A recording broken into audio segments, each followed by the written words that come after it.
আজকের ভিডিওতে আমরা শুনবো যশোরের প্রত্যন্ত একটি গ্রাম সাগরদাড়ির এক অলৌকিক সত্য ঘটনা। ঘটনাটি সেখানে থাকা এক মাঝির সঙ্গে ঘটেছিল এবং যে ঘটনাটি পাঠিয়েছিল তার বাবার সঙ্গে এই ঘটনাটি ঘটেছিল যখন তার বাবা ইয়াং ছিল। এবং আজকে থেকে প্রায় ৩৫ বছর আগে এই ঘটনাটি তার বাবার সঙ্গে ঘটেছিল। এবং তার বাবার বড় বউ তার বড় মা একজন পরী, এবং তারা নাকি এখনও সেই পরিবারের আনাগোনা আছে এবং এখনও তার বড় মা সেখানে আসে। এবং তার বাবার সঙ্গে সেই ঘটনাটি আজকে থেকে প্রায় ৩৫ বছর আগে ঘটেছিল। এবং তোর বাবা সেই পরীর সঙ্গে তাদের দেশে গিয়েছিল এবং সেখানে গিয়ে বেশ কিছুদিন থেকেও ছিল। ঘটনাটি এমন অলৌকিক ঘটনা যা শুনলে আপনারা সকলে অবাক হয়ে যাবেন, কারণ তার বাবার সঙ্গে যখন ঘটেছিল তখন সে জিনেদের দেশে গিয়েছিল এবং সেখানে থেকেই মূলত তার বড় মায়ের সঙ্গে তার বাবার পরিচয় হয় এবং সেখানে তারা বিয়ে করে। তাদের কোনো সন্তান নেই, কিন্তু পরবর্তীতে তার আব্বাজান বিয়ে করার পরে সে এবং তার 3 বোন হয়। এবং তাদের সঙ্গে এই ঘটনাটি এক আকস্মিক ঘটনা, যা কিনা তাদের আশেপাশের হয়তো কেউ জানে না, শুধুমাত্র এটা তার পারিবারিক ব্যাপার, যার কারণে সে তার পরিচয় গোপন রেখে আমাদের কাছে ঘটনাটি পাঠিয়েছেন।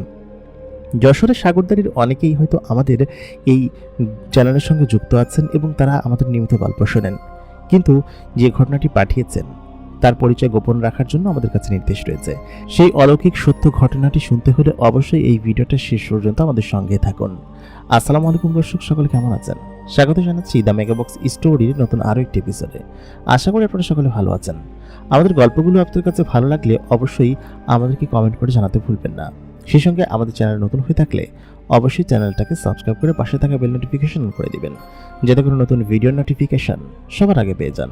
তাহলে চলুন আর বেশি কথা বাড়াবো না, আমরা সরাসরি চলে যাব গল্পের বাকি অংশে। আসসালামু আলাইকুম দর্শক, সকলে কেমন আছেন? আমার নাম আলামিন। আমি আজকে আমার আব্বার সঙ্গে ঘটে যাওয়া একটি সত্য ঘটনা আপনাদের সঙ্গে শেয়ার করব।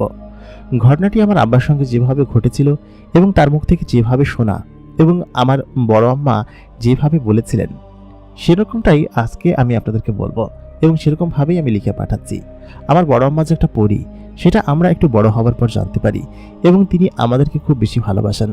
মাঝে মধ্যে তিনি আমাদের এখানে আসেন এবং আমার আব্বা মাঝে মধ্যে তার সঙ্গে বেড়াতে তাদের দেশে যায়। এবং তারা একে অন্যকে বিয়ে করেছিল আজকে থেকে প্রায় ৩৫ বছর আগে। সেই ঘটনাটি আমার আব্বার সঙ্গে কীভাবে ঘটেছিল সেটা আব্বা যেভাবে আমাদেরকে বলেছেন সেইভাবেই আমি আপনাদের সঙ্গে শেয়ার করার চেষ্টা করছি। আমার নাম আজিজুল। আমি একজন খেয়া চালক। খেয়া পার করেই আমার দিন পার হয়। আমার পরিবারে মোট 13 জন সদস্য। আমার ভাই বোন এটা ওটা মিলে ছোটবেলা থেকেই আমরা বেশ দারিদ্রতা দেখে বড় হয়েছি। আমাদের পরিবারে এত সদস্য থাকার কারণে দেখা যেত আমরা 3 বেলা ঠিকঠাক মতো খেতে পারতাম না। এবং একটু বড় হওয়ার পর থেকেই আমি কাজে কর্মে ঢুকে যাই। সাধারণত ওই সময়টাতে কামলা, মজুরি খাটা, ক্ষেত খামার করে এসব করেই দিন পার করতো সবাই, এবং আমিও টুকটাক সেরকমই করতাম। আমার বয়স যখন 21 বছর হলো, তখন আমাদের ওইখানকার একটি খেয়া ঘাটে নিয়মিত দেখতাম যে খেয়া পার হওয়ার জন্য লোকবল খুব কম আর কি, যে ওই পাশের নতুন বাজারে যাওয়ার জন্য সেইখানে তেমন নৌকা ছিল না, আর দু একটা যা ছিল তা দিয়ে বাজারের সমস্ত লোকজনকে পারাপার করার মতো ওরকম ক্যাপাসিটি থাকতো না। ঘটনাটি 1990 সালে ঘটা এবং সেই সময় আমার বয়স মাত্র 21 বছর। ওই সময় আমি চিন্তা করি একটা নৌকা বানিয়ে যদি এইখান থেকে প্রতিদিন আমি যাত্রী পারাপার করতাম, তাহলে হয়তো আমার বেশ কিছু রোজগার বাড়তো এবং নিজে হাত খরচ চলতো এবং সংসারে কন্ট্রিবিউট করতে পারতাম। তো সেরকম চিন্তা করে আমি আব্বার কাছে অনেক বলাবলি করে একটা নৌকার জন্য তাকে রাজি করালাম। তবে সে যে নৌকাটা কিনে দিবে তার জন্য আমাদের এক টুকরো জমি বন্ধক রাখতে হবে, এবং আব্বার কাছে একটাই শর্ত ছিল যে নৌকা থেকে যা ইনকাম আসবে সমস্ত খরচ বাড়িতে দিতে হবে। আমাদের একটা জমি ছিল একদম ওই বিলের পাড়ে। বছরের প্রায় 4 মাস এবং 5 মাস সেখানে পানি ভরে থাকতো, কারণ বিলের মধ্যে পানি থাকলে তখন তো আর সেখানে চাষবাস ওরকম কোনো কিছু করা যেত না। যাই হোক, সেই জমিটা আব্বা বিক্রি করে দিল। ওইটা মূলত হচ্ছে গিয়ে কেউ বন্ধক বা ওই যেতেও নিচ্ছিল না, কারণ অর্ধেক মাসে ওখানে বন্ধ থাকে। তো আব্বা ওইটাকে বাধ্য হয়ে বিক্রি করে দিল, এবং বিক্রি করে দিয়ে অনেক টাকা পেল। সেই টাকার কিছু অংশ দিয়ে আমাকে একটা নৌকা কিনে দিল, আর বাকি যে টাকা ছিল সেই টাকা দিয়ে অন্য পাশে অল্প একটু জমি রাখলো। মূলত ওই জমিটায় আমাদের কোনো লাভ বা ওরকম কোনো কিছু দিত না, এবং ওই জমিটাতে বেশিরভাগ সময় 6 মাসের মধ্যে শুধুমাত্র পানি আটকে থাকতো এবং কিছু করাও যেত না। তারপর সেই টাকা দিয়ে আমাকে আব্বা একটা নৌকা কিনে দিল। প্রথম আমার বেশ ভালোই যাচ্ছিল, আর ওইখানটা প্রতিনিয়ত আমি একাই সব থেকে বেশি যাত্রী বহন করতাম। দেখা যেত আগে মাত্র একটা নৌকা ছিল, আমি থাকার পর 2টা নৌকা হলো এবং আমাদের রোজগার বেশ ভালোই ছিল। শুরুতে তো আব্বা বিষয়টা দেখে বেশ খুশি হয়েছিল, কারণ আমাদের জমি থেকে জানা টাকা আসতো সেই 1 টাকা 1 মাসেই তার থেকে বেশি টাকা আসতো। আমাদের জমির হয়তো একটা ফসলে অনেক মেহনত করে যে লাভ হতো তার থেকে কয়েক গুণ লাভ বেশি হতো 1 মাসে এই নৌকার ব্যবসায় আর কি।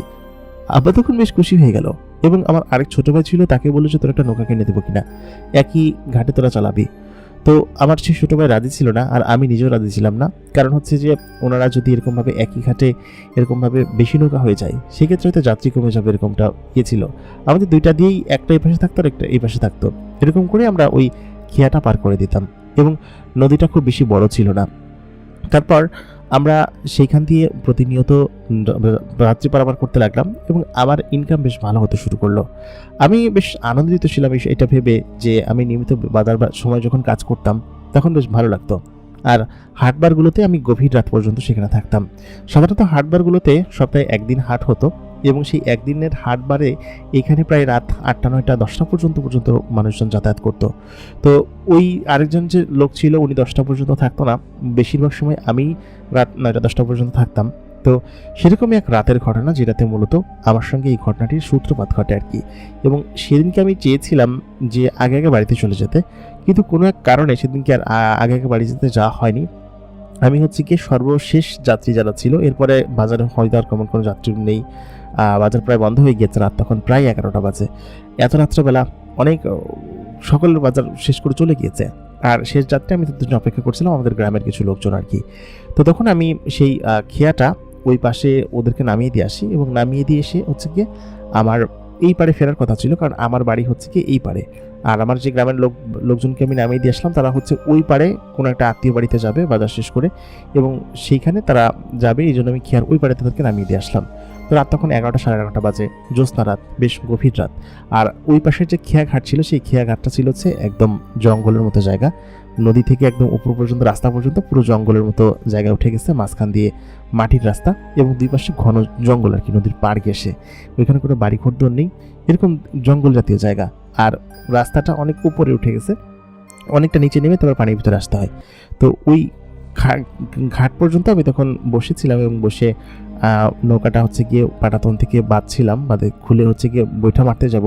ঠিক তখনই 2জন লোক দৌড়ে আসলো এবং সেই 2জন লোকের মুখ ভর্তি দাড়ি, মাথায় বেশ বড় পাগড়ি দেওয়া এবং বেশ দানবীয় একটা শরীর তার, এবং দেখে মনে হচ্ছিল প্রায় 6-6.5 ফুটের মতো লম্বা হবে। এত লম্বা মানুষের আগে আমি কখনো দেখি নাই। তাদের মুখে নুরানি সাদা দাড়ি, এবং তারা দৌড়ে এসে আমার যে ছিল নৌকা ছিল, নৌকার উপর চড়ে বসলো। তো আমি তখন বললাম, আরে আরে আরে কোথায় উঠছেন আপনারা, কারা এবং কোথেকে? আসতে, নৌকা তো ডুবে যাবে, আর এত ভারী বড় মানুষ উঠলে তো নৌকা ডুবে যাবে, আপনারা মাঝখানে এসে বসেন। তো তাদেরকে না করছিলাম না, তারা যদি এই পাশে যেতে চায় আমি নিয়ে যাব।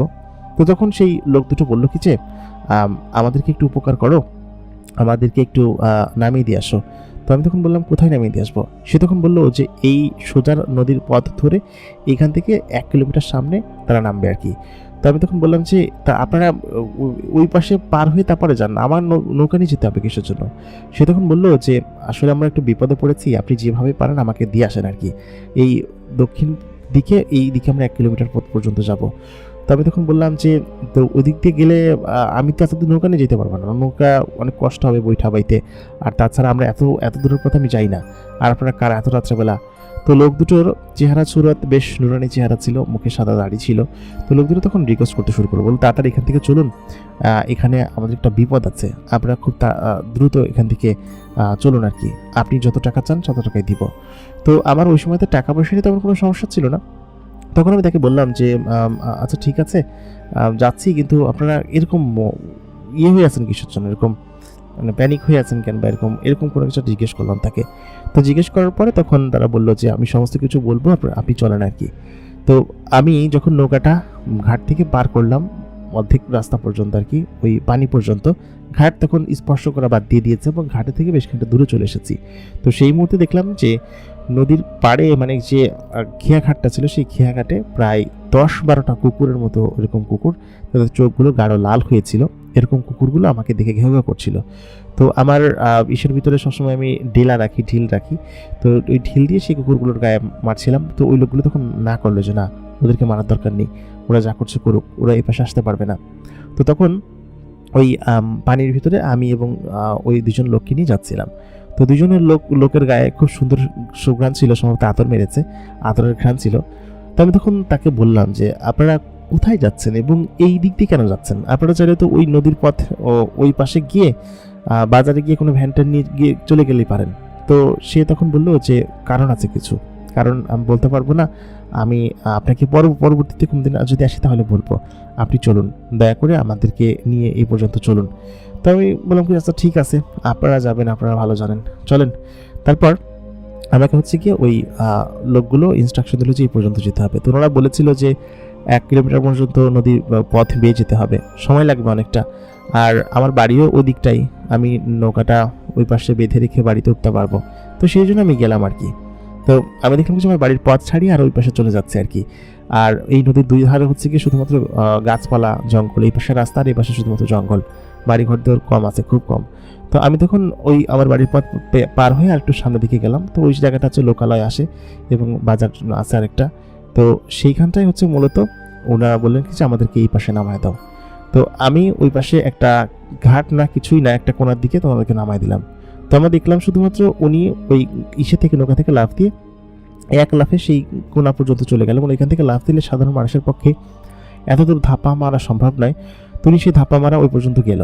তো যাওয়ার পর যাওয়ার আগে হচ্ছে কি আমাকে দিয়ে গেল একটা, বললো কি যে দেখেন আমার কাছে তো আপনাকে দেওয়ার মতো টাকা নাই, তবে আমার এই আংটিটা আমি আপনাকে দিয়ে যাচ্ছি, এটা বেশ দামি জিনিস।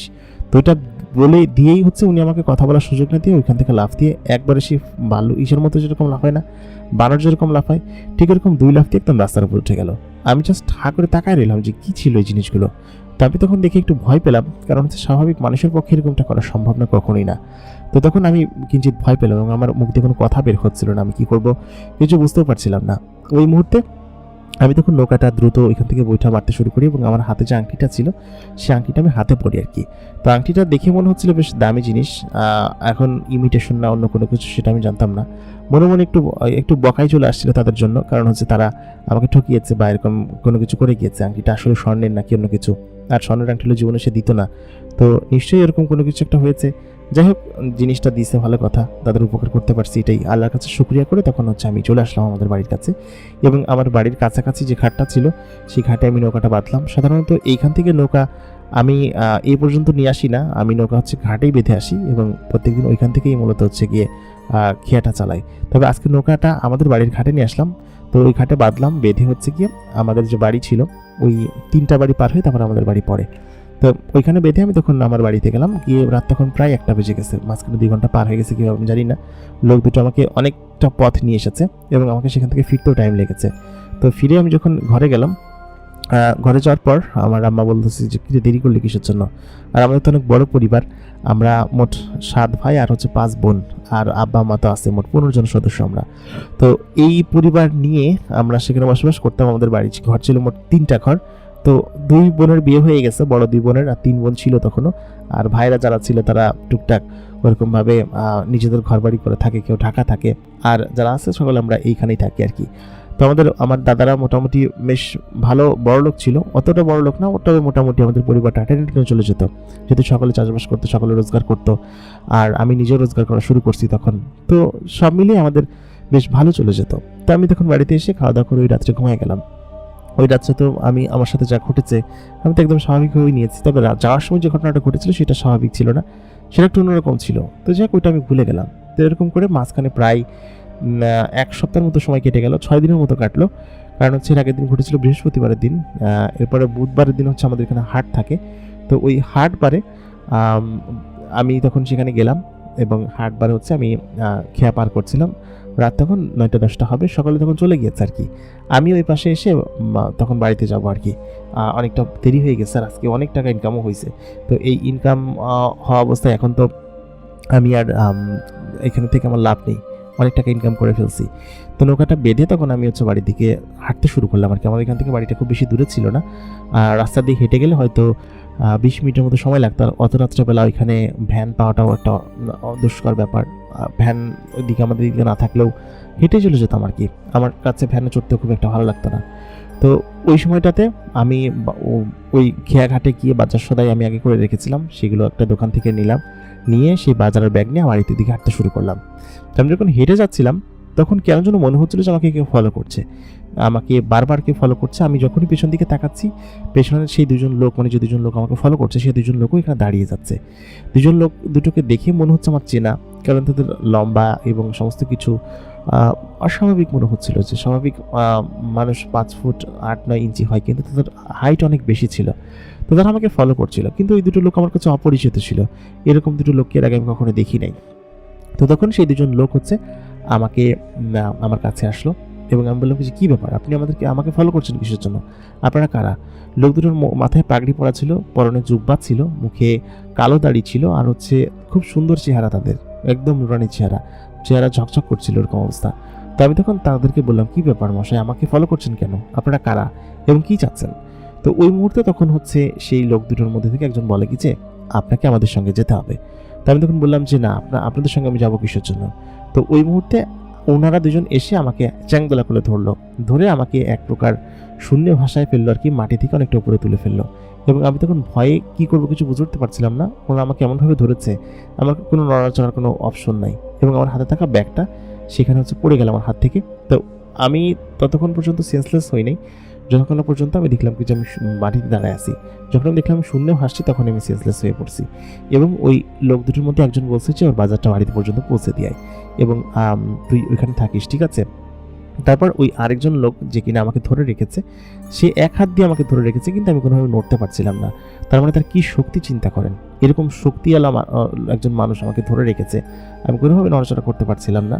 তারপর আমি সেখান থেকে হচ্ছে কি অজ্ঞান হয়ে যাই, এবং আমার জ্ঞান কখন ফিরে আমি বলতে পারবো না। অনেকক্ষণ পরে আমার জ্ঞান ফেরে, এবং মাঝখানে কতটুকু সময় পার হয়েছে আমি জানি না। আমি ঘুম থেকে যখন চোখ খুলি দেখি কি যে তখন চারিদিকে দিন আর কি, একদম ফর্সা চাঁদের সূর্যের আলো চারিদিকে ছড়ানো ছিটানো রয়েছে, এবং চারিপাশটা বেশ আলোকিত হয়ে আছে। এবং আমি যে রুমের ভিতরে শুয়ে আছি, সেই রুমের চারিদিকটা শুধুমাত্র পর্দা দিয়ে ঘেরা, রুমের আশেপাশে কোনো দেয়াল নেই, শুধুমাত্র পর্দা দিয়ে ঘেরা। দেয়াল শুধুমাত্র 3 দিকটা, এবং সেগুলো পাথরের দেয়াল, পাথর দিয়ে খুব সুন্দরভাবে সাদা চুন দিয়ে তৈরি করা একটা সুন্দর দেওয়াল। এবং সেই দেয়ালের মধ্যে হচ্ছে গিয়ে আমি শুয়ে আছি, এবং তার মাঝখানে একটা খাট রয়েছে। খাটের পাশে একটা সোফার মতো বসার যন্ত্র রয়েছে, মানে তার উপর বসে আর কি, টুল মতো। আর আশেপাশে টুকটাক আলমারি, এরকম টুকটাক জিনিসপাতি রয়েছে। তো সেখানে আমি শুয়ে আছি। তো আমার যখন চোখ খোলার পরে আমি উঠে বসলাম। মাথাটা বেশ ঝিমঝিম করছিল, এবং দিনের আলো। আমাকে যারা এখানে নিয়ে এসেছিল তখন রাত ছিল। আমি তখন বললাম যে কে আমাকে এখানে নিয়ে এসেছে? তো ওই মুহূর্তে দরজা খুলে একজন লোক ঘরের ভিতরে প্রবেশ করলো। তো এখানে যে দরজাও আছে সেটা আমি খেয়ালই করিনি, একটা দরজা আছে। সেই দরজা খুলে একজন লোক ঘরের ভিতরে প্রবেশ করলো। যে লোকটার চেহারা বেশ সুন্দর, এবং মুখে কালো দাড়ি রয়েছে, এবং সেই সঙ্গে মাথায় হচ্ছে গিয়ে পাগড়ি পরা এবং জুব্বা পরা। তো এরকম জুব্বা পরা লোকজন কোথায় থাকে আমি জানি না। এরকম লোকজন তো আমি দেখেছি হচ্ছে সৌদি আরবে বা শেখ যারা তারা থাকে আর কি, আমি টিভিতে দেখেছিলাম ওই সময়টাতে। তো কিন্তু ওনারা এইখানে কি করছে, এবং এত সুন্দর জায়গাতে আমি জীবনে কোনোদিন দেখি নাই। তো সেই লোকটা তখন এগিয়ে এসে বললো কি যে আপনার জ্ঞান ফিরেছে, আপনি এখানে চুপচাপ বসে থাকুন, আপনার সঙ্গে আমাদের সর্দার দেখা করতে আসবেন। তো এই কথা বলার পরে আমি বললাম কিছু সর্দার দেখা করতে আসবেন মানে আমি কোথায় আছি, বা আমাকে এখানে কেন নিয়ে আসা হয়েছে?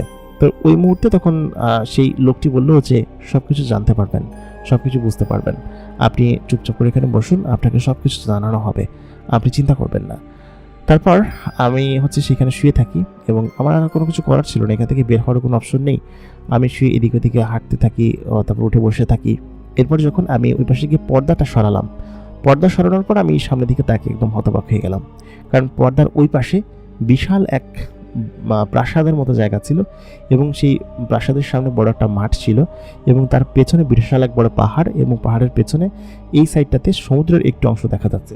তো এরকম একটা জায়গা যেটা আসলে এক্সিস্ট করে কিনা আমার জানা ছিল না ওই সময়টাতে, এবং এত সুন্দর জায়গা আমি আসলে বলে বোঝাতে পারবো না যে এত সুন্দর জায়গা পৃথিবীতে হতে পারে, কারণ এরকম সুন্দর জায়গাটা আমি কখনো দেখি নাই। ওই পর্দার ভিতর থেকে আমি দেখলাম কাঁচ দিয়ে এই রুমটা ঘেরা এবং একটা উন্নত প্রযুক্তি আর কি। এরকম সত্যি এরকম সুন্দর শহর, এরকম ঝলমলে দিন এবং এত বড় বাড়ি এর আগে আমি কোনোদিন দেখি না। আমি যেহেতু গ্রামে থাকি, গ্রামে বড় হওয়া ছেলে, তো সেহেতু এরকম জিনিসপাতিগুলো আমি এর আগে কখনো দেখি নাই। আমি বাইরে থেকে দেখছিলাম, তো ঠিক সেই মুহূর্তে দরজা খোলার শব্দ পেলাম এবং দরজাটা আচমকা খুলে দুইজন লোক প্রবেশ করলো, তার পেছন পেছন আরও 3-4জন লোক প্রবেশ করলো। আমি যখন তাদের দিকে তাকানোর সঙ্গে সঙ্গেই আমি যখন দেখলাম যে এদের মধ্যে থেকে একজন লোককে আমার চেনা চেনা মনে হচ্ছে এবং দ্বিতীয়জন তার পাশে যে দাঁড়িয়ে আছে তাকেও আমি চেনা চেনা মনে হচ্ছে, আমি তাকে চিনতে পারছি। তো তখন আমি বুঝতে পারলাম যে এটা সেই লোকটা, যে লোকটাকে আমি এর আগের দিন খেয়া পার করে দিয়েছিলাম। কিন্তু উনি এখানে কিসের জন্য? তবে তখন তাকে বললাম যে আপনি এখানে কেন এবং আমাকে এখানে কারা নিয়ে এসেছে? আপনাকে তো চেনা চেনা লাগছে, সেদিন কেন আপনি খেয়া পার হলেন, আমি আপনাকে ওই যে পর্যন্ত দিয়ে আসলাম। তো লোকটা তখন বললো যে হ্যাঁ, তুমি চিনতে পেরেছো, আমি ওই পর্যন্ত গিয়েছিলাম এবং তুমি আমাকে সেদিনকে সাহায্য করেছিলে। তুমি যে আমাকে সেদিনকে কত বড় উপকার করেছো সেটা তুমি নিজেও জানো না বা স্বপ্ন ভাবতে পারছো না। অনেক বড় একটা উপকার করেছো। আমি তখন বললাম যে কী উপকার করলাম আপনার? আর আপনি, তখন লোকটি বলল যে জানতে পারবে সমস্ত কিছু। তুমি নিশ্চয়ই অবাক হয়ে আছো, এখানে কেন এসেছো, কিসের জন্য, সমস্ত কিছু জানতে পারবে। তুমি এখানে চুপচাপ বসো, আমি সমস্ত কিছু বলবো। আর তুমি নিশ্চয়ই ক্ষুধার্ত, আর তুমি নিশ্চয়ই অনেক টায়ার্ড আছো, তুমি একটু বিশ্রাম করো আর কিছু খেয়ে নাও, তারপর আমি তোমার সঙ্গে সমস্ত কিছু বলবো, ঠিক আছে? তো এরপরে আমি বললাম যে না, আপনি এখনই বলেন, আমার আসলে খুব খুব কিউরিওসিটি লাগতেছে যে আপনি আমাকে কেন এখানে নিয়ে এসেছেন এবং আপনি কে, আর আপনার আশেপাশে এত লোকজন কেন, আপনি এত লম্বা, আপনার মুখে এরকম সাদা দাড়ি, আপনাকে দেখিয়ে তো স্বাভাবিক কোনো মানুষ মনে হচ্ছে না, আপনার কানটা আমাদের মতো না, একটু লম্বা এবং সামনের দিকে টানা, এরকম কান তো কোনো মানুষের হতে পারে না। তখন সেই লোকটা বলল যে দেখো, আমি একটা জিন এবং তুমি যেহেতু এত করে বলছো, ঠিক আছে আমি তোমাকে তাহলে বলি, আমি হচ্ছি এই কাবিলার জিনের সর্দার এবং আমি এখানকার সমস্ত জিনদেরকে নিয়ন্ত্রণ করি এবং আমার এই জিনের আন্ডারে, এই কাবিলার আন্ডারে প্রায় 5.5 লাখ জিন আছে এবং এই 5.5 লাখ জিন আমাকে মানে এবং এই গ্রামের সমস্ত জিনরা আমার কথা শোনে। তো সবথেকে বড় কথা হচ্ছে যে তুমি আমাকে আমার জীবন বাঁচিয়েছো বা আমাকে শয়তানদের হাত থেকে উদ্ধার করেছো, এই জন্যই আমি তোমাকে এখানে পুরস্কার স্বরূপ তোমাকে নিয়ে এসেছি, তোমার ক্ষতি করার জন্য অথবা তোমাকে কোনো কিছুতে কষ্ট দেওয়ার জন্য আমি তোমাকে এখানে নিয়ে আসিনি, বরঞ্চ তোমাকে ভালোবেসে আমি এখানে নিয়ে এসেছি, কারণ তুমি আমার জীবন রক্ষা করেছো এবং আমাকে এই বিপদ থেকে উদ্ধার করেছো। এই জন্য আমি তোমার প্রতি কৃতজ্ঞ। সেজন্য আমি চাই যে তুমি আমাদের এখানে কিছুদিন থাকো এবং এখানে থেকে আমার অতিথি আপ্যায়ন তুমি গ্রহণ করো। এটা করলে আমি বেশ খুশি হব। তো আমি তখন একটু অবাক হয়ে গেলাম, বললাম যে আমি আপনাকে কিভাবে বিপদের হাত থেকে রক্ষা করলাম, আর আপনার জীবন বাঁচানোর মালিক তো আল্লাহ, আমি তো কিছু করিনি। তো সে তখন বললো যে তুমি একজন আল্লাহওয়ালা মানুষ, আমি খুব ভালোভাবে জানি, তুমি নামাজ পড়ো, তোমাকে আমি বিগত 1 সপ্তাহ ধরে দেখছি, তুমি একটু রাগও আছো আমার প্রতি, কারণ সেদিনকে তোমাকে আমি টাকা না দিয়ে একটা আংটি দিয়ে এসেছিলাম, আসলে ওইটা আমার বাদশাহী আংটি এবং ওইটার মূল্যবান অনেক বেশি, তুমি যা চিন্তা করছো তার থেকে অনেক বেশি। তো তখন আমি একটু ইতস্তত বোধ করলাম, কারণ হচ্ছে আমি তাকে কি থেকে কি বলে ফেলেছি। এমন কিছু না, না এরকমটা না, আমি কিন্তু পরবর্তীতে শুকরিয়া আদায় করেছি, না একটু খুশি ছিলাম, কারণ হচ্ছে আমি ভেবেছিলাম জিনিসটা কেমন কি হয়। তো আমি ভেবেছিলাম জিনিসটা আমি বিক্রি করবো না, যেহেতু আপনি আমাকে দিয়েছেন, এই জন্য কিন্তু এখন এই জিনিসটা আমি হাতে পড়ে আছি। দেখছেন এটা বাদশাহী আংটি নাকি আমি জানি না এবং এটার দাম কত তাও আমি জানি না এবং এটা আমি কখনো বিক্রি করতেও যাবো না, কারণ এটা আমার কাছে খুব ভালো লেগেছে, জিনিসটা আপনি দিয়েছেন আমাকে, আর এখন তো আরও বেশি রাখবো। তো ওই লোকটা তখন মুচকি হাসলো, লোকটার হাসির মধ্যে একটি স্বচ্ছতা ছিল, খুব সুন্দর লাগতো তাকে দেখতে এবং তার মনের মধ্যে অন্যরকম একটা মায়া মহব্বত এবং সমস্ত কিছু ছিল, যা কিনা আমার নিজেকে খুব মুগ্ধ করতে শুরু করলো। তো আমি তখন বললাম যে আমি যেখানে 1 সপ্তাহ থাকবো, তো এখানে থাকলে আমার বাড়িতে সকলে তখন চিন্তা করবে না? তখন সেই জিনটা বলল যে দেখো, তোমার ওইসব বিষয় নিয়ে কিছু চিন্তা করতে হবে না, তুমি যেখানে এসেছো প্রায় আধা দিন হয়ে গিয়েছে, এই আধা দিন তুমি এখানে অজ্ঞান অবস্থায় আছো এবং ঘুমাচ্ছ, তো এখানে এসেছো এই আধা দিন অবস্থায় তোমার বাজারের ব্যাগ নিয়ে তোমার বাড়ি পর্যন্ত যাওয়া থেকে শুরু করে তোমার সমস্ত কাজ আমার জিনেরা করবে এবং আমার একজন জিন সেখানে আমি অলরেডি পাঠিয়ে দিয়েছি, যেখানে তোমার রূপ ধারণ করে তোমার জায়গায় তোমার সমস্ত কাজকাম করবে এবং ওর যা কিছু করা লাগে সমস্ত কিছু করবে, ঠিক আছে? সেটা তুমি এখানে যতদিন মন চাই ততদিন তুমি থাকতে পারো এবং এখানে থেকে তুমি আমাদের অতিথি আপ্যায়ন গ্রহণ করো, এটাতে আমি খুশি হব। তো আমি তখন বললাম যে আপনি বললেন না যে আপনি কি বিপদে পড়েছেন আর আমি আপনাকে কীভাবে উদ্ধার করেছি, এটা তো বললেন না। সে তখন বললো বলবো সব কিছু বলবো, তুমি আপাতত রেস্ট করো, আর এই সব বিষয়ে তোমার না জানলেও চলবে, তুমি আমার জীবন বাঁচিয়েছো, এটা সব থেকে বড় কথা, এর থেকে বড় বিষয় আর কিছু হতে পারে না, আমি তোমার প্রতি কৃতজ্ঞ, তুমি এখানে থাকো। তারপর সেই লোকটা চলে গেল এখান থেকে চলে যাওয়ার পর আমি তো বেশ খুশি হয়ে গেলাম, কারণ হচ্ছে জিন, তাও আবার এরকম একজন ভালো জিন, সর্দার জিন, যে কিনা আমাকে দেখা দিয়েছে, যে জিন কিনা আমাকে বলেছে যে আমি এখানে 1 সপ্তাহ থাকতে পারবো এবং যতদিন মজে থাকতে পারবো এবং যখন মজে তখন আসতে পারবো এবং যা ইচ্ছা তাই করতে পারবো। এটা শুনে আমি তখন খুব খুশি হয়ে গেলাম, কারণ এরকম লাক্সারিয়াস জীবন, এরকম বড়লোকি জীবন আমি দেখেছি আমাদের এলাকার চেয়ারম্যান মেম্বার, এরা হয়তো এরকম জীবন কাটায়। এখানে সমস্ত কিছু খুবই স্বচ্ছ এবং অন্যরকম। ওনারা চলে যাওয়ার পর আমাকে দুজন জিন কিছু কাপড় দিল। এই কাপড়গুলো হচ্ছে এখানকার খুবই রেশমি এবং মোলায়েম কাপড় দিয়ে তৈরি এক ধরনের সাগরি।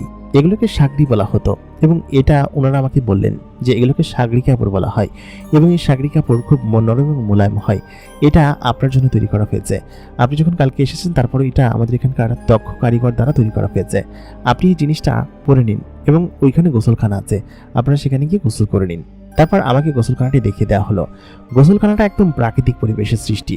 একদম উপর থেকে পাহাড়ি ঝর্ণার পানি নিচে পড়ে এবং সেখানে একটা পুকুরের মতো জায়গা আছে। সেই পুকুরের মতো জায়গায় আমাকে গোসল করতে দেওয়া হলো এবং এইখানে অনেক জিনেরা গোসল করে আর কি। তো বললো কি যে এখানে আপনি গোসল করতে পারেন এবং জায়গাটা খুব সুন্দর এবং খুব স্বচ্ছ পানি। এই পানি প্রতিনিয়ত পরিবর্তন হতে শুরু করে, প্রতিনিয়ত পরিবর্তন হতে থাকে। আমি তখন বললাম যে আচ্ছা ঠিক আছে। তো এই পুকুর ঘাটে আশেপাশে কেউ ছিল না, আমি তখন সেখানে গোসল করতে লাগলাম। তো গোসল করার এক পর্যায়ে গোসল টোসল শেষ করে আমি যখন পুকুর থেকে উঠে সামনে দিকে তাকালাম, তখন দেখতে পেলাম যে অন্য একটা পাশ থেকে খুব সুন্দর হাসির আওয়াজ আসছে। মাঝখানে একটি দেওয়াল আছে এবং সেই দেয়ালের ওই প্রান্ত থেকে একটা হাসির শব্দ আসছে এবং খুব সুন্দর স্বচ্ছ হাসি। তো সেই হাসিটা শুনিয়ে আমার কানটা একদম অন্যরকম হয়ে গেল যে এটার ওই পাশে কে থাকে এবং এত সুন্দর একটা মেয়ে কণ্ঠের হাসি।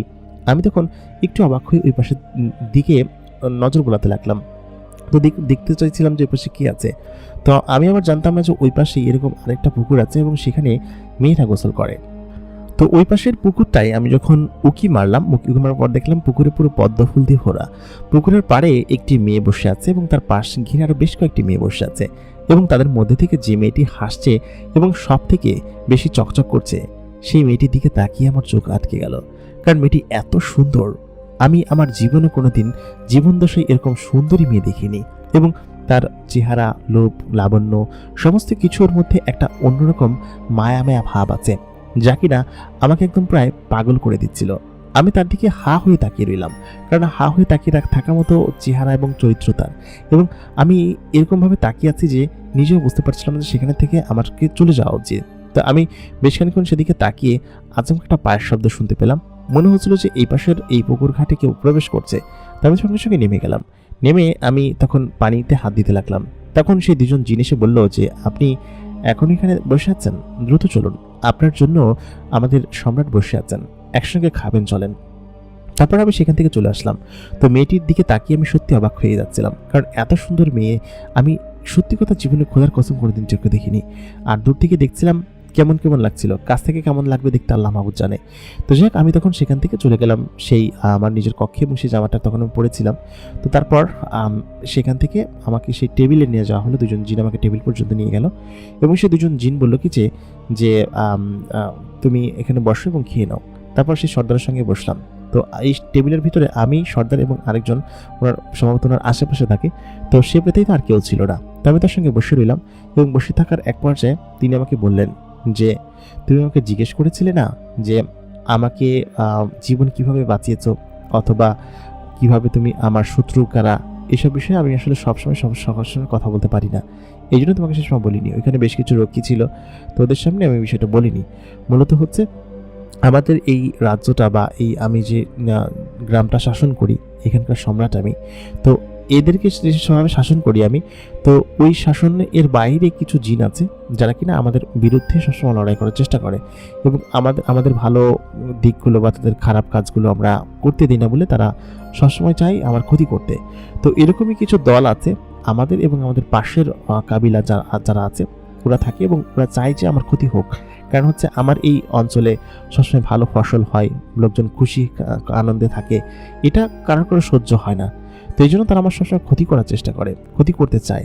তো ওই দিনকে আমি এবং মন্ত্রী যে হচ্ছে আমার পাশে বসে আছে, আমার একান্তই পার্সোনাল উপদেষ্টা, আমরা একসঙ্গেই থাকি সবসময়।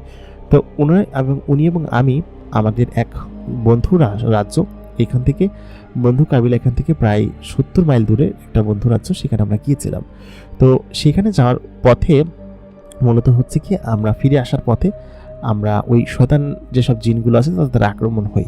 তো আমি সাধারণত কোথাও গেলে কোনো রক্ষী বা এরকম বডিগার্ড নিয়ে কোথাও যাই না, কারণ এটা আমার অভ্যাসে নেই। আমার আসলে ভালো লাগে না, একা একা যেতেই পছন্দ করি।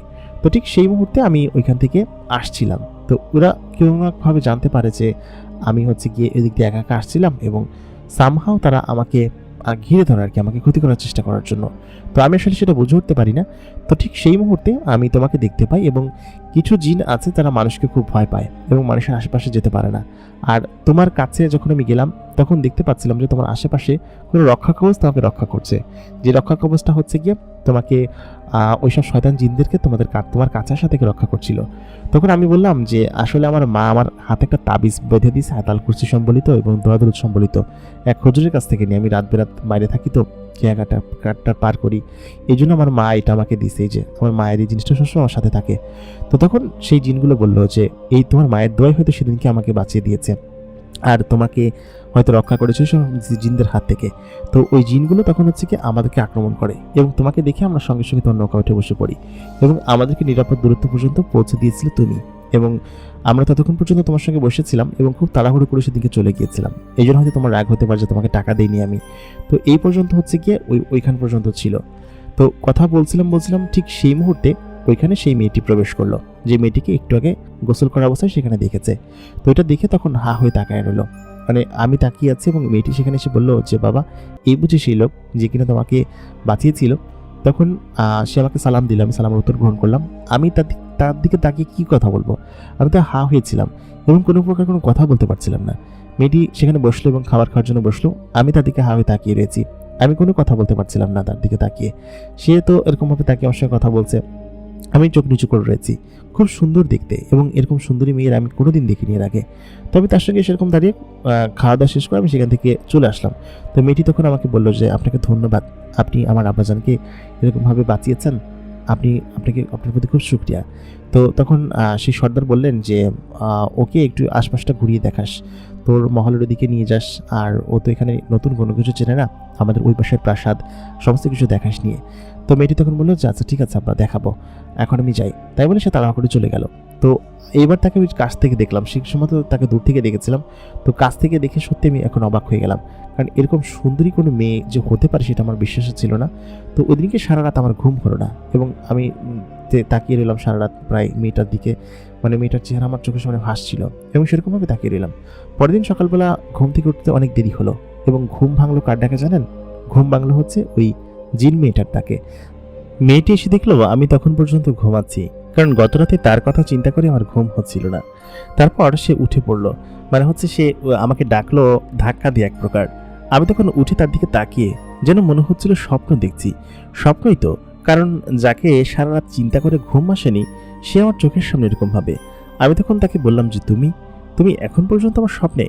এই কথা বলার পর মেয়েটি তখন বলল যে আরে উঠুন, আমি আপনাকে ডাকতে এসেছি। আব্বা হুজুর আপনাকে বলেছিলেন না যে ঘুরতে নিয়ে যেতে, তো আমি আমাদের এই পাশেরই একটা জায়গায় যাচ্ছি, আমার এক বান্ধবীর বাসায়। আপনাকে ভাবলাম নিয়ে যাই, সেখানে নিয়ে গেলে আপনার একটু সময় কাটবে, কিন্তু আপনি ঘুমাচ্ছেন। আচ্ছা ঠিক আছে, শুয়ে থাকুন। আমি তখন বললাম আরে না, একটু চোখ লেগে গিয়েছিল। আর মেয়েটি তখন বললো কি জন্য বলছিলেন। সে তখন এই কথা বলতে আমি লজ্জা পেয়ে গেলাম, এবং সত্যি সে যে এখানে আসবে আমি কল্পনা করিনি। তাড়াতাড়ি উঠে ফ্রেশ হয়ে তারপর তার সঙ্গে বেরিয়ে পড়লাম। সকালবেলা নাস্তাও করলাম না। আমি তখন সত্যি অবাক হয়ে যাচ্ছিলাম, কারণ গ্রামের একটা সাধারণ ছেলে আমি, মেয়েটি আমাকে এত পাত্তা দিচ্ছে। মেয়েটিকে প্রথম দেখে আমার বেশ পছন্দ হয়েছে, এবং এত বেশি ভালো লেগেছে যে তাকে ছাড়া এখন আমার আর কোনো কিছু ভালোই লাগছে না। আর মনে হচ্ছে যে এখানে আমি 1 মাস না 1 বছর থেকে যাই। মেয়েটি তখন আমাকে ওইখানে নিয়ে যাওয়া একটি গাড়ির উপর বসালো। গাড়িটা আসমানে ওড়ে এবং শূন্যে হাসে। আমি তখন সেই গাড়িতে বসে আছি। গাড়িটা ওইখানে বসতেই আসমানে উঠতে শুরু করলো, এবং বেশ খানিকটা পথ পেরিয়ে জঙ্গলের ভেতরে একটা বাড়ির ভেতরে সেখানে সে নামলো আর কি। সেটা একদম সাদাসিধে নরমাল একটা বাড়ি। সে বলল কি যে এটা আমার খুব কাছের এক বান্ধবীর বাড়ি, আমরা পাঠশালায় একই সঙ্গে পড়তাম, এবং ওরা খুব দরিদ্র, তাতে করে আমার কোনো কিছু যায় আসে না, বরঞ্চ ওকে আমার বেশ ভালো লাগে, ওর সঙ্গে কথা বলতে, ওর সঙ্গে মিশতে। এই জন্যই ওর সঙ্গে এখানে এসে মাঝে মধ্যে গল্প করি, আমার খুব ভালো লাগে। ওইখানে যাওয়ার পর আমি তখন ওর এরকম আচরণ এবং কথাবার্তা শুনে বেশ খুশি হয়ে গেলাম। তার মানে ও গরিব বড়লোক কোনো ভেদাভেদ করে না, আর আমি একজন গরিব ছেলে, তা নিয়ে ওর কোনো সমস্যা নেই। তার মানে ওর রাস্তা ক্লিয়ার, যে ওকে যদি কোনো কিছু বলি হয়তো সে মানলেও মানতে পারে। এরপর আমি সেই বাড়ির ভেতরে প্রবেশ করলাম। বাড়িটা বেশ বড় ছিল না, মোটামুটি বেশ বড়, তবে আমাদের বাড়ি থেকে বেশ বড়। এবং এখানে যদি এরা এরকম গরিব হয় তাহলে বড়লোক কারা হয়। দেখে আসলাম যে বড়লোক কারা হয়, এত বড় বাড়ির ভিতরে ওরা থাকে। যাই হোক, বাড়ির ভিতরে ঢুকতেই সেই মেয়েটি ঘর থেকে বেরিয়ে আসলো। মেয়েটিকে দেখতে বেশ সুন্দর এবং এখানকার পরিরা যে সব সুন্দর হয় তা আমি আশেপাশে ঘোরাফেরা করার পরেই বুঝতে পারছিলাম। মেয়েটি তখন বলল কি যে এটা হচ্ছে আমার এক বান্ধবীর বাড়ি। আমি তখন তার নাম জিজ্ঞেস করলাম। সে তখন বলল কি যে আমার নাম ইসরা। আমি বললাম যে খুব সুন্দর নাম, ইসরা খুব সুন্দর নাম। সে বলল তোমার নাম কি? আমি আমার নামটা বললাম। শুরু থেকে সে আমাকে তুমি করে বলছিল আর আমি তাকে আপনি করে বলছিলাম। সে আমাকে বলল যে তুমি আমাকে আপনি করে বলছো কিসের জন্য? তুমি করে বলতে পারো, আমরা তো প্রায় একই বয়সী, তাই না? আর তুমি আমার বাবার জীবন বাঁচিয়েছো, অনেক বড় একটা ভালো কাজ করেছো, এই জন্য আমি তোমার প্রতি কৃতজ্ঞ। সে তো আপনি করে বললে আমার নিজের কাছেই খারাপ লাগবে। আমি বললাম আচ্ছা ঠিক আছে। সেখানে আমার সঙ্গে বসে গল্প করছিল। ঠিক সেই মুহূর্তে ওর বান্ধবী আসলো, এসে আমাকে দেখে আমার দিকে তাকিয়ে আছে, কারণ আমার মতো মানুষদের সাথে সে আর কোনোদিন দেখেনি।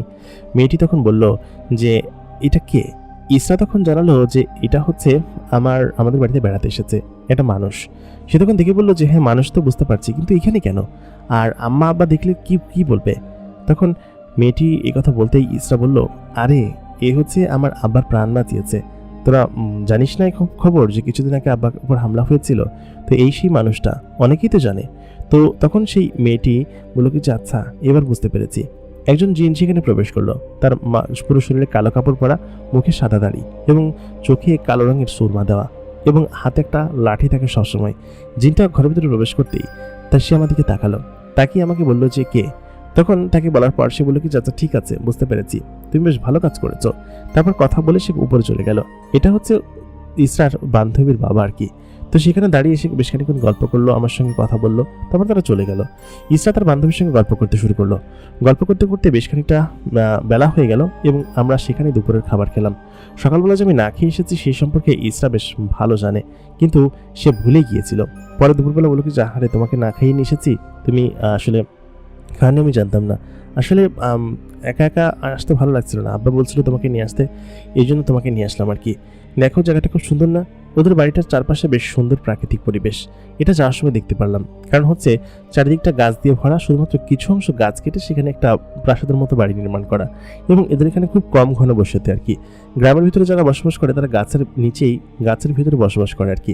আর এরা হচ্ছে এরকম যারা বড়লোক, একটু মোটামুটি স্বাবলম্বী, তারা এরকমভাবে বসবাস করে। সেখান থেকে তখন আমরা চলে আসলাম। তখন প্রায় দুপুর গড়িয়ে বিকেল হতে চলেছে।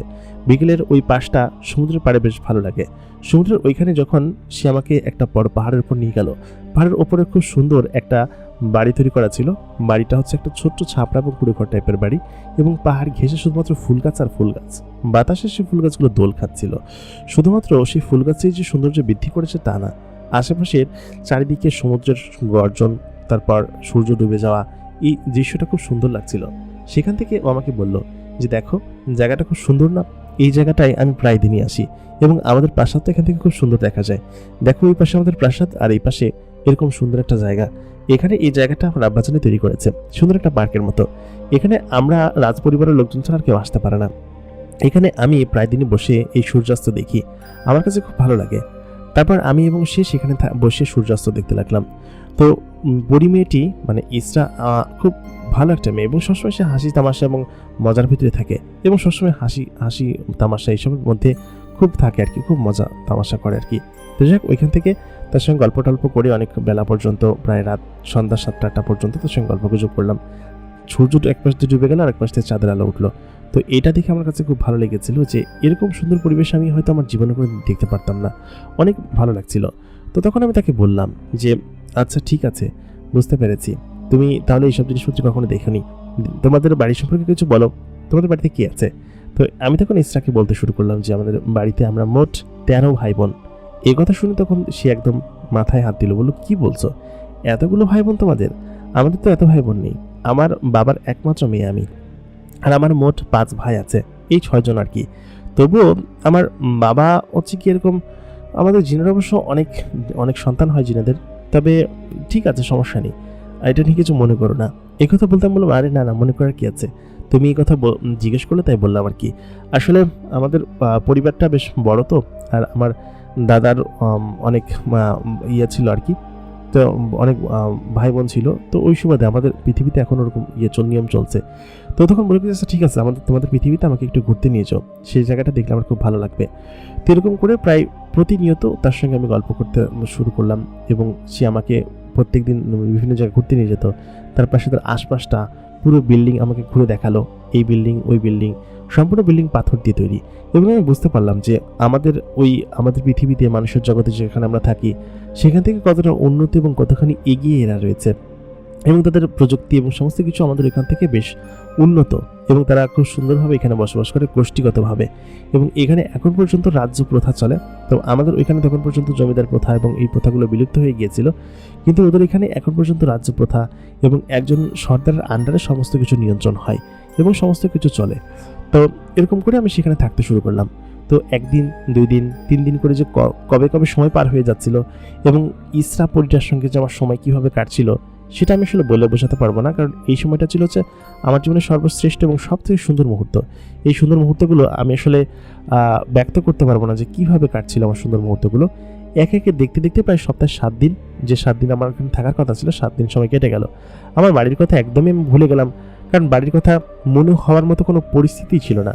যে ইসরার মতো একটা সুন্দরী মেয়ে, যে কিনা আমাকে সবসময় সময় দিচ্ছিল, আমাকে বিভিন্ন জায়গায় ঘুরতে নিয়ে যাচ্ছিল, আমাকে এটা ওটা দেওয়ার কথা, জামা কাপড়, তারপরে নানান ধরনের জিনিসপাতি উপহার স্বরূপ দিচ্ছিল। তো ইসরার প্রেমে আমি পড়ে গিয়েছি, সেটা আমি খুব ভালোভাবে জানি। এবং এই কয়েক দিন আমি কোনোভাবেই যেন তাকে ছাড়া বা তার জন্য আমি এখানে মূলত ছিলাম, এরকমটা। তো 7 দিন পার হয়ে গেল, এবং পার হয়ে যাওয়ার পর মূলত হচ্ছে কি, আমি তখন সেখান থেকে তো অন্যরা বলেছিল যে 7 দিন থাকলে তারপর চলে যাও আর কি, এরকমটা বলেছিল। এখন আমি তার বলতে পারছি না যে আমি আরও 2 দিন থাকবো, কেমন লজ্জা লজ্জা ভাব লাগছিল। তো তখন আমি সেই সর্দারকে বললাম যে অনেকদিন তো হয়ে গেল, বাড়িতে যাওয়া উচিত এবার। তো তিনি আমাকে আর তেমন কিছু বললেন না, বললেন কিছু আচ্ছা ঠিক আছে, এখানে তুমি এসেছিলে, আমি বেশ খুশি হয়েছি, এবং তুমি বাড়িতে যাওয়ার জন্য বলছো, ঠিক আছে, তোমাকে বাড়িতে দিয়ে আসবে, আমার যে কোনো জিন দিয়ে আসবে আর কি। তো তুমি যখন মন চায় তখন এখানে আসতে পারো, ঠিক আছে? আমি তোমাকে যে আংটিটা দিয়েছি, সেই আংটিটা তোমার কাছে খুব যত্ন সহকারে রেখো, এটা তোমাকে সবসময় প্রোটেক্ট করবে সব কিছু থেকে, এবং তুমি কোনো জিনের আঁচড় থেকে বেঁচে থাকতে পারবা। আর তোমার মায়ের দেওয়া তাবিজ কিন্তু কখনো খুলবা না। তোমাদের বাড়িতে আমি একসময় যাব, এবং গিয়ে তোমার মায়ের সঙ্গে দেখা করে আসবো। তোমার মায়ের জন্য হয়তো আমি, এবং তোমার জন্য হয়তো আমি বেঁচে গিয়েছিলাম সেই যাত্রায়। তো তারপর উনি ওই বলে চলে গেল। তো আমার খুব মন খারাপ হলো। উনি আমাকে বলতে পারতো যে আর কিছুদিন থাকো, বা তোমার যতদিন মজা তুমি থাকো, চলে যাবো কিসের জন্য, তাহলে হয়তো আমি থেকে যেতাম। কিন্তু মূলত হচ্ছে কি, এই কথা বলার পর উনি যে আমাকে বললো যে ঠিক আছে, তোমরা যেহেতু চলে যেতে চাচ্ছ যাও, মন খারাপ হয়েছিল আমার। তো আমি ওইখান থেকে হচ্ছে চলে আসলাম। আমাকে 2জন জিন আমার বাড়ি পর্যন্ত নামিয়ে দিয়ে গেল, এবং নামিয়ে দিয়ে যাওয়ার পর তখন রাত প্রায় এরকম 11টার মধ্যে হবে, আমি বাড়িতে আসলাম। আসার পর আমি যখন উঠোনে দাঁড়ায় আসি, তখন আমার আম্মা দেখে বললো, কী রে, তুই না ঘরে ঘুমাচ্ছিস, তাহলে তুই এখানে কীভাবে আসলি? তো আমি তখন বললাম যে কই, আমি ঘরে ঘুমাচ্ছি। তো সত্যি সত্যি আম্মা গিয়ে দেখলো কিছু ঘরের ভিতরে কেউ নাই, কিন্তু সত্যি সত্যি আম্মা দেখছে যে খেয়ে দিয়ে আমি ঘুমাইছি ঘরের ভিতরে, এবং আমি এখানে দাঁড়ায় আসি একদম। এই 2 মিনিট আগে দেখে আসছি ঘরের ভিতরে। ঘর থেকে বের হতে গেলে একটাই দরজা, এবং সেদিক দিয়ে বের হতে গেলে তো তার সামনে দিয়ে বের হতে হবে। তো আমি তখন বুঝতে পারলাম যে ঘরে নিশ্চয়ই সে জিনটা ছিল, যে জিনটা এখানে ছিল আমার বদলে। তো আমি তখন ঘরে আসলাম। তো ঘরে আসার পর আমার কোনো কিছু ভালো লাগতেছিল না, কোনো কিছুই আমার মোটামুটি, মানে কোনো কিছু ভালো লাগছিল না এরকম আর কি। তো সব মিলে আমি তখন সেই খেয়া ঘাটে নিয়মিত খেয়া পার করতে শুরু করলাম। রাত্রেবেলা ঠিকঠাক মতো ঘুম হতো না, কারণ আমি তো প্রেমে পড়ে গিয়েছি মেয়েটার। এবং ইসরা এত সুন্দর একটা মেয়ে, এত মায়াবতী, তার সমস্ত কিছুর জন্য আল্লাহ তাআলা নিজের হাতে তৈরি করেছে এরকম সৌন্দর্য তার মধ্যে সবসময় বিরাজমান। তো সে তখন ওইখান থেকে আসার পর তার কথা সবসময় মনে হতে লাগলো। তো এরকম করে প্রায় 10 দিন কেটে গেল মাঝখানের সময়। তো তাকে কেন যেন ভুলতে পারতাম না। এটা হয়তো আমার জীবনের প্রথম প্রেম, এবং এটাকেই যদি ভালোবাসার অনুভূতি বলে তাহলে এটাই ভালোবাসা, আমি সেটাই মনে করতে শুরু করলাম। কারণ হচ্ছে কি, তাকে ছাড়া তো আমার কোনো কিছু ভালো লাগছিল না। তাকে আমি ভালোবেসে ফেলেছি, এবং ভালোবাসার অনুভূতি কেমন হয় সেটা আপনারা সকলেই বোঝেন, জানেন। যারা প্রেম করেছেন তারা খুব ভালোভাবে বুঝতে পারবেন এবং বলতে পারবেন। তো তাকে তো আমি প্রচণ্ড ভালোবেসে ফেলেছি, তাকে ছাড়া আমি থাকতে পারছিলাম না। প্রতিনিয়ত আমি কাজ করতাম, খেয়াবার করতাম, বাজার সদাই করতাম, এরকম করে চলতে, এবং মন মানা হয়ে থাকতাম, কার সঙ্গে কোনো কথা বলতাম না। তো এরকম এক রাত্রেবেলা, সেদিনও ছিল হাটবার, 10টার দিকে হবে, শেষ যাত্রী নামিয়ে দিয়ে আমি হচ্ছে বাড়ির দিকে চলে আসবো আর কি। তো যাত্রী তখন হচ্ছে গিয়ে আমি নৌকাটা ছেড়ে দিয়েছি। ঠিক সেই মুহূর্তে ওই পাশের ঘাটে একটি লোক আমাকে ইশারা দিয়ে ডাকলো, ডেকে বলে কিছু চলে যাচ্ছেন কিসের জন্য, আমাকে নিয়ে যান। তো আমি সর্বপ্রথম যখন দেখলাম যে ওইখানে ঘাটে একটা লোক দাঁড়ায় আছে, প্রায় মনে করলাম যে লোক। তো আমি যখন সামনের দিকে আগায় গেলাম, আমি দেখতে পেলাম একটা মেয়েটার পরনে বোরকা পরা, চোখের মুখে হিজাব দেওয়া, কিছু বোঝা যাচ্ছিল না, শুধুমাত্র চোখটা চেনা যাচ্ছিল। তবে এই চোখটা যেন আমার কাছে খুব পরিচিত মনে হচ্ছিল, এই চোখটা এর আগে আমি কোথাও কোথাও দেখেছি। তো আমাদের ওই ঘাটেও আমার নৌকার পাশে সবসময় হারিকেন জ্বালানো থাকে। তো মেয়েটি তখন নৌকার উপর উঠে বসলো, তারপরে বসে ওই পাশে পাটাতনের উপর বসলো এবং তার চোখ দুটো একদম হারিকেনের আলো স্পষ্ট দেখা যাচ্ছিল। আমি তখন তাকে বললাম যে, আপনি কে গো, আপনি কোথায় যাবেন, আর এই এত রাত্রেবেলা কোত্থেকে আসলেন, শহর থেকে বুঝি? ওই গ্রামের ওই পাশে হচ্ছে শহর ছিল। তো মেয়েটি তখন বলেছে, হ্যাঁ আমি এসেছি এখানে একজনের সঙ্গে দেখা করতে, বিশেষ একজন মানুষের সঙ্গে দেখা করতে। তো আমি তখন বললাম যে আচ্ছা আচ্ছা। তো সেই মেয়েটি তখন বললো কি যে, সেই মানুষটা তো আমার কথা চিন্তা করে না বা আমার কথা ভাবে না, সেজন্য হয়তো আমাকে দেখে চলে এসেছে। তাই বললাম সেই মানুষটা কে? তো সে তখন বলল যে, মানুষটা হচ্ছেন আপনি, এবং আপনি আমাকে রেখে চলে এসেছেন, যেটা কিনা খুব ভালো কাজ করেননি, আপনি আমাকে বলেও আসেননি। তো কথা বলার পর তখন আমি বুঝতে পারলাম, বললাম ইসরা তুমি? সে তখন তার মুখের নাকাপটা সরালো, বললো হ্যাঁ। তাকে এত সুন্দর লাগছিল, তার গায়ের ঘ্রাণটা শুকে আমার কেন বারবার মনে হচ্ছিল যে না সত্যি এটা সে। কিন্তু পরবর্তী ভাবলাম বোরকা পরা। আমি তখন বললাম যে আমার কেন মনে হচ্ছিল সেটা তুমি। তো সে তখন বললো যে, তুমি এরকমভাবে আমাকে রেখে চলে আসতে পারলে, আমাকে কিছু বললে না, জানালেও না, আর তুমি আমাকে বলেছিলে তোমাদের এখানে ঘুরিয়ে দেখাবে, তুমি নৌকা চালাও, সেই নৌকায় তুমি চড়াবে, কিন্তু দেখো তুমি নিজে চড়ালে না, আমার নিজে এসেই চড়তে হলো। দেখেছো আমি তোমাকে কত জায়গায় ঘুরতে নিয়ে গিয়েছি, কত জায়গা দেখিয়েছি, আর তুমি সামান্য নৌকা। আমি তখন বললাম যে আচ্ছা ঠিক আছে, আজকে সারা রাত আমি তোমাকে এই নৌকায় ঘুরিয়ে নিয়ে বেড়াবো, ঠিক আছে? আর তুমি এখানে এসেছো সেই জিনিসগুলো যদি তোমার ক্ষতি করে কোনো।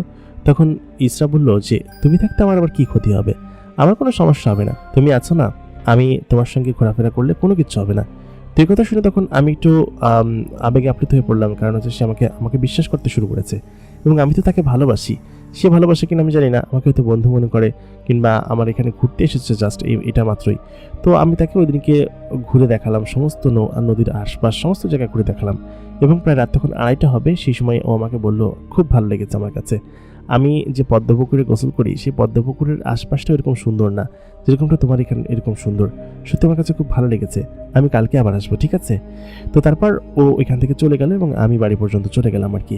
তো এর পরের দিন প্রত্যেক দিন শেষ খেয়া যখন আমি পার করতাম, আশপাশটা তখন নিশ্চুপ হয়ে যেত, তখন ও আসতো এবং আমি ওর জন্য অপেক্ষা করতাম, এবং প্রতিনিয়ত আমার এখানে আসতো, এসে ওর সঙ্গে গল্প করতাম।